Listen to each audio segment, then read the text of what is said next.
El benefici de fer un tractament abans de la cirurgia és que podem veure com respon el tumor al tractament que nosaltres donem, que de l'altra manera és un tractament que donem a cegues. Quines són les avantatges? Estem tractant possibles cèl·lules que s'hagin pogut escapar i estiguin circulant pel torrent sanguini o el torrent limfàtic, i a part d'això, si aconseguim que el tumor es redueixi i que el tumor desaparegui, que anem a la cirurgia i el tumor s'hagi fos amb el tractament amb quimioteràpia, això s'associa a molt bon pronòstic. És una informació que tenim a priori. Quin és el benefici de participar en un assaig clínic?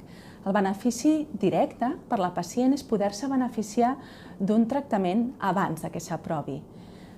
En el cas concret d'assajos clínics fets amb tractaments abans de la cirurgia, combinats amb tractament hormonal o bé amb quimioteràpia, generalment venen amb alguna biòpsia extra. Per què? Perquè la mama és un òrgan fàcilment accessible. Això pot ser un inconvenient per les pacients, però per altra banda ens ajuda a veure directament l'efecte del tractament en el propi tumor i saber per què hi ha pacients que responen i per què hi ha pacients que no responen amb el mateix tractament.